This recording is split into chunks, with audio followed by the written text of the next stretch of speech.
व्याख्यामुद्रां करसासिजैः पुस्तकं शङ्खचक्रे बिभ्रद्भिन्नस्फटिकरुचिरे पुण्डरीके निषण्णः अम्लानश्रीरमृतविशदैरंशभिप्लावयन् मामाविर्भूयादनकमहिमा मानसे वागधीशः नमस्ते प्राणेश प्रणतविभवाय मुनिमगाः नमः स्वामिन् रामप्रियतम हनुमन् गुरुगुण नमस्तुभ्यं भीमप्रबलतम कृष्णेष्ठ भगवन् नमः श्रीमन्मध्वप्रदिश सुदर्शन्नो जय जय श्रीगुरुभ्यो नमः नारायणं सुरगुरुं जगदेकनाथं भक्तप्रियं सकललोकनमस्कृतं च त्रैगुण्यवर्जितमजं विभुम् आद्यमीशं वन्दे भवग्नम् अमरासुरसिद्धवन्द्यं नारायणं नमस्कृत्य नरं चैव नरोत्तमं देवीं सरस्वतीं व्यासं ततो जयमुदीरये ವೇದವ್ಯಾಸುರ ಮಹಾಭಾರತದ ಚಿಂತಕರಿಗೆ ವಂದನೆಗಳು. ಶಾಂತಿ ಪರ್ವದ 238ನೆಯ ಪ್ರವಚನ. ಧರ್ಮರಾಜ ಮತ್ತೊಂದು ಬಗೆಯ ಪ್ರಶ್ನೆಯನ್ನು ಕೇಳುತ್ತಾ ಇದ್ದಾನೆ. ಹಿಂದೆ ಬಡವನ ಬಗ್ಗೆ ಮಾತು ಎತ್ತಿದ್ದ. ಅದೇ ವರಸೆಯಲ್ಲಿ ಈಗ ಇನ್ನು ಕೆಲವು ಚಿಂತನೆಗಳನ್ನು ಕೇಳುತ್ತಾನೆ. ಈಹಮಾನಃ ಸಮಾರಂಭಾನ್ ಯದಿ ನಾಸಾದಯ ಧನಂ. ಈಹಮಾನ ಆಸೆ ಹೊತ್ತಿದ್ದಾನೆ ಬೇಕು ಅಂತ, ಅದರೊಟ್ಟಿಗೆ ಕೆಲಸಗಳನ್ನು ನಡೆಸ್ತಾನೆ, ದುಡ್ಡು ಬರಲಿ ಅಂತ ಹೇಳಿಕೊಂಡು. ಆದರೆ ಆಗಲಿಲ್ಲ. ಪ್ರಯತ್ನ ಪಟ್ಟಿದ್ದಾನೆ, ಆದರೆ ದುಡ್ಡಾಗಲಿಲ್ಲ. ಇಂಥ ಸಂದರ್ಭಗಳಲ್ಲಿ ಧನ ತೃಷ್ಣಾಭಿಭೂತಶ್ಚ, ದುಡ್ಡು ಬೇಕು ಅಂತ ಅವನಿಗೆ ಮೂಗಿನವರೆಗೆ ಉಂಟು, ಆಸೆಯನ್ನು ಗಟ್ಟಿ ಮಾಡಿಕೊಂಡಿದ್ದಾನೆ. ಕಿಂಕುರುವನ್ ಸುಖಮಾಪ್ನುಯ. ಹಾಗಿದ್ರೆ ಅವನು ಎಂತ ಮಾಡಿದರೆ ಸುಖ ಬರ್ತದೆ ಅವನಿಗೆ? ಹೇಗೆ ಅವನು ತನ್ನನ್ನು ನೋಡಿಕೊಳ್ಳಬೇಕಾಗ್ತದೆ? ದುಡ್ಡಿನ ಆಸೆಯಿಂದ ದುಡಿದು ಆಗದೇ ಹೋದಾಗ ಅವನ ಹಣೆ ಬರಹದಲ್ಲಿ ಅವನು ಯಾವ ನೆಲೆಯಲ್ಲಿ ಸುಖವನ್ನು ಅನುಭವಿಸಿಯಾನು ಅಂತ ಹೇಳಿ ಬಹಳ ಚಂದವಾಗಿ ಪ್ರಶ್ನೆ ಕೇಳಿದ್ದಾನೆ. ಅದಕ್ಕೆ ಭೀಷ್ಮರು ಬಹಳ ಸುಂದರವಾದ ಚಿಂತನೆಯನ್ನೇ ಕೊಡುತ್ತಾರೆ. ವಾಸ್ತವವಾಗಿ ಮನುಷ್ಯನಿಗೆ ಒಂದು 5 ಗುಣಗಳು ಇರಬೇಕು. ಅದನ್ನು ಮೈಗೂಡಿಸಿಕೊಂಡ್ರೆ ಅವ ಪರಿತಪಿಸುವುದಿಲ್ಲ. ಒಂದು ಸರ್ವಸಾಮ್ಯ, ಇನ್ನೊಂದು ಅನಾಯಾಸ, ಮತ್ತೊಂದು ಸತ್ಯವಾಕ್ಯಂಚ ಭಾರತ, ನಿರ್ವೇದಶ್ಚ ಅವಿವಿತ್ಸಾಚ. ಎಲ್ಲರಲ್ಲಿಯೂ ಒಂದೇ ಬಗೆಯಾಗಿ ಯಾರನ್ನೂ ರಾಗದ್ವೇಷದಿಂದ ನೋಡಿಕೊಳ್ಳದೆ, ಮಿತ್ರನನ್ನಾಗಿಯೂ ಶತ್ರುನನ್ನಾಗಿಯೂ ಪರಿಗಣಿಸಿ ಒಂದು ದೃಷ್ಟಿಯಿಂದ ಯಾರಿರುತ್ತಾನೆ ಅವನೊಂದು ಸ್ವಲ್ಪ ಸರ್ವಸಮ ಅಂತ ಅರ್ಥ. ಮತ್ತೆ ಹೆಚ್ಚು ರಾಜಸವಾಗಿ ಆಯಾಸ ಪಡಬಾರದು, ಕಂಡಾಬಟ್ಟೆ ಶ್ರಮ ವಹಿಸಬಾರದು. ಯಾವುದೇ ವಿಷಯದಲ್ಲಿ ಹೆಚ್ಚಿನ ಪ್ರಯತ್ನ ಎನ್ನುವುದು ಸರಿಯಿಲ್ಲದ ವಿಷಯ, ಸೋಲು. ಮತ್ತೊಂದು ಒಳ್ಳೆಯ ನುಡಿ, ಶಾಸ್ತ್ರಕ್ಕೆ ಸಂಬಂಧಪಟ್ಟಂತೆ ತಪ್ಪಿಲ್ಲದ ಸೈದ್ಧಾಂತಿಕವಾದ ಮಾತುಕತೆ ನಡುವೆ, ಇದು ಮುಖ್ಯ. ಆದಷ್ಟು ವೈರಾಗ್ಯ, ಎಲ್ಲ ಬೇಡ ಅಂತ ಕಾಣಬೇಕು. ದೊಡ್ಡ ಗುಣ. ಯಾವುದರ ವಿಷಯದಲ್ಲಿಯೂ ಹೆಚ್ಚು ಆಸೆಯನ್ನೇ ಇಟ್ಕೊಳ್ಳದೆ, ಮತ್ತೆ ಪಡಿಬೇಕೆನ್ನತಕ್ಕ ಹಂಬಲವೂ ಇರಬಾರದು. ವೈರಾಗ್ಯ ಮಾತ್ರ ಅಲ್ಲ, ಬೇಕು ಎನ್ನುವುದು, ಲಾಭ ಆಗಬೇಕು, ಸಿಗಬೇಕು ಅನ್ನುವ ಬಗ್ಗೆಯೂ ಅವನು ತಲೆ ಕೆಡಿಸಿಕೊಳ್ಳುವುದಿಲ್ಲ. ಸ್ಯಾತ್ ಸ ಸುಖಿ ನರ. ಈ 5 ಯಾರಲ್ಲಿ ಉಂಟು ಅವನು ಸುಖವಾಗಿರ್ತಾನೆ. ಸತ್ಯನಾಗಿದ್ದರೆ ಅವನು ಯಾವುದಕ್ಕೆ ಹೆದರುವುದಿಲ್ಲ, ಸುಖಕ್ಕೆ ತೊಂದರೆ ಇಲ್ಲ. ಯಾರ ಮೇಲೂ ರಾಗದ್ವೇಷದ ಭಾವನೆಗಳು ಇಲ್ಲದೆ ಇದ್ದರೆ ಯಾವುದೇ ರೀತಿಯಾದಂತಹ ಅವನಲ್ಲಿ ಏರುಪೇರುಗಳು ಆಗುವುದಿಲ್ಲ. ಪ್ರೀತಿ ಇದ್ದಲ್ಲಿ ಕಳೆದೋದಾಗ ಅವನು ಡಿಪ್ರೆಸಿವ್ ಹೋಗ್ತಾನೆ, ದ್ವೇಷ ಇದ್ದಲ್ಲಿ ಆಗದೆ ಹೋದಾಗ ಬಹಳಷ್ಟು ಆಕ್ರೋಶಕ್ಕೆ ಒಳಗಾಗ್ತಾನೆ. ಹಾಗಾಗಿ ಅವನ ಸುಖ ಕೊಳ್ಳೆ ಹೊಡೆದು ಹೋಗ್ತದೆ. ಇದರೊಟ್ಟಿಗೆ ಬಹಳಷ್ಟು ಶ್ರಮ ಪಡ್ತಾನೆ, ಓಡಾಡುತ್ತಾನೆ, ಹಾರಿಕೊಳ್ತಾನೆ ಇಲ್ಲಾಂದರೆ ಸಹಜವಾಗಿ ದೇಹಕ್ಕೆ ದುಃಖ ಆಗೋದ್ರಿಂದ ದುಃಖ ಆಗೋದು ಖಂಡಿತ. ಅದರಿಂದ ಶ್ರಮ ಬಿಡಿ, ಓವರ್ ವರ್ಕ್ ಬೇಡ, ಸತ್ಯವಿರಲಿ, ಜೊತೆಯಲ್ಲಿ ಯಾರ ಮೇಲೂ ರಾಗದ್ವೇಷಗಳನ್ನು ಮಾಡಿಕೊಳ್ಳದಿರಿ, ವೈರಾಗ್ಯವನ್ನು ಪಡೆಯಿರಿ ಅನ್ನೋ ನೆಲೆಯಲ್ಲಿ ಬೇಕುಗಳ ಬಗ್ಗೆ ಪರಿತಪಿಸದಿರಿ, ಮುಂದೆ ಹೋಗಬೇಡಿ. ಪಡಿಬೇಕೆನ್ನತಕ್ಕ ಹಂಬಲವೇ ಬೇಡ. ಸಿಕ್ಕಿದ್ದನ್ನು ಅನುಭವಿಸುವೆ ಎನ್ನುವ ನೆಲೆಯಲ್ಲಿ ನಿಂತಾಗ ಬೇಕೆನ್ನುವುದನ್ನೇ ಬಿಟ್ಟುಕೊಟ್ರೆ ಅವನು ಸುಖವಾಗಿರ್ತ. ಏಷಃ ಸ್ವರ್ಗಶ್ಚ ಧರ್ಮಶ್ಚ ಸುಖಂಚ ಅನುತ್ತಮಂ ಸತ. ಇದು ಒಳ್ಳೆಯವರ ಪಾಲಿಗೆ ದೊಡ್ಡ ಮಟ್ಟಿನ ಸುಖದ ರಾಶಿ. ಇದೇ ಸ್ವರ್ಗ ನಿಜವಾಗಿ ನೋಡ್ಲಿಕ್ಕೆ ಹೋದರೆ. ಇದೇ ಧರ್ಮ, ಇಲ್ಲೇ ಇರುವುದು ಎಲ್ಲ. ಈ 5 ಅನ್ನು ಅಳವಡಿಸಿಕೊಳ್ಳುವುದೇ ಮನುಷ್ಯನ ಪರಮೋಚ್ಚವಾದಂತಹ ಒಂದು ಸಾಧನೆ ಅಂತ. ಈಹಮಾನಃ ಧನಂ ಮಂಕಿ ಭಗ್ನೇಹಶ್ಚ ಪುನಃ ಪುನಃ ಕೇನಚಿತ್ ಧನ ಲೇಷೇನ ಕ್ರೀತವಾನ್ ಯುಗಂ ದಮ್ಯಗೋ ಯುಗಂ. ಒಂದು ಕತೆ ಹೇಳುತ್ತೇನೆ ಅಂತಾನೆ, ಮಂಕಿ ಕತೆ.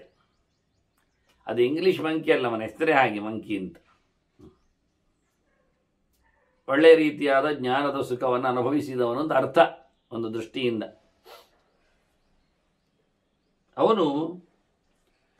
ಅವನಿಗೆ ಬಹಳ ಚಂದವಾಗಿ ದುಡ್ಡು ಬೇಕು ಅಂತ ಅನಿಸಿದವನಿಗೆ. ಈಹಮಾನ ಧನಂ ಮಂಕಿ. ಅದಕ್ಕೇನು ಮಾಡಿದ? ಎಂತ ಮಾಡಿದ್ರು ಅವನಿಗೆ ಇಷ್ಟ ಆಗಲಿಲ್ಲ, ಸಿಗಲಿಲ್ಲ. ಭಗ್ನೇ ಅಷ್ಟ. ಅವನು ಯೋಚನೆ ಮಾಡಿದ್ದು ಕೆಲಸ ಆಗಲಿಲ್ಲ. ಎಲ್ಲ ಕಡೆಯಲ್ಲಿ ಸೋತದ್ದೇ ಅವನು. ಪುನಃ ಪುನಃ ಮತ್ತೆ ಮತ್ತೆ ದುಡ್ಡು ಮಾಡುವ ಅಂದರೆ ದುಡ್ಡು ಆಗಲಿಲ್ಲ ಅವನಲ್ಲಿ. ಈ ಸರ್ತಿ ಒಂದು ಉಪಾಯ ಮಾಡಿದ. ಕೇನಚಿತ್ ಧನ ಲೇಷೇನ, ಅವನ ಕೈಯಲ್ಲಿದ್ದ ಒಂದು ಸ್ವಲ್ಪ ದುಡ್ಡಿನಿಂದ ಕೃತವಾನ್, ಮಾರಾಟದಲ್ಲಿ ಇರುವ ವಸ್ತುವನ್ನು ಪಡೆದಾಗೆ ಕ್ರಯ ವಿಕ್ರಯದಿಂದ ವಸ್ತುವನ್ನು ಪಡೆದ. ಏನದು ಪಡೆದವನು? ದಮ್ಯಗೋ ಯುಗಂ, ಪಳಗಿಸಲಾಗುವ 2 ಸಣ್ಣ ಎತ್ತುಗಳ ಮರಿ. ಆ ಲೆಕ್ಕದಲ್ಲಿ ಗಂಡು ದನ 2 ತಗೊಂಡ. ಅದು ಪಳಗಿಸಲಿಕ್ಕೆ ಬರುವಂಥದ್ದು. ಸುಲಭವಾಗಿ ಅದನ್ನು ಕಟ್ಟಿ ಕೆಲಸ ಮಾಡಿಸಬಹುದು ಹೇಳಿಕೊಂಡು, ಎಳವೆಯಲ್ಲಿದ್ದಾಗಲೇ ಅವನು ದುಡ್ಡಿರೋದು ಚೂರು ದುಡ್ಡಿನಿಂದ ಅದನ್ನೆಲ್ಲ ತಗೊಂಡ. 2 ತಗೊಂಡು ಅವಳಿಗೆ ಬಗ್ಗಿಸಬೇಕಲ್ಲ, ಪಳಗಿಸಬೇಕಲ್ಲ, ಅವುಗಳಿಗೆ ಅಭ್ಯಾಸ ಮಾಡಿಸಬೇಕಲ್ಲ. ಅದಕ್ಕೆ ಮಂಡೆಗೆ ಅವುಗಳಿಗೆ ಪಟ್ಟಿ ಹಾಕಿಕೊಂಡು, ಗೊತ್ತಿಗೆ ಪಟ್ಟಿ ಹಾಕಿಕೊಂಡು 2 ಒಟ್ಟಿಗೆ ಅವುಗಳನ್ನು ಕಟ್ಟಿ, ಗಂಡು ಕರೋದು ಸ್ವಲ್ಪ ಜೋರಿರ್ತವೆ, ಹಾರಾಟ ಓಡಾಟ ಎಲ್ಲ ಜೋರಿರ್ತದೆ.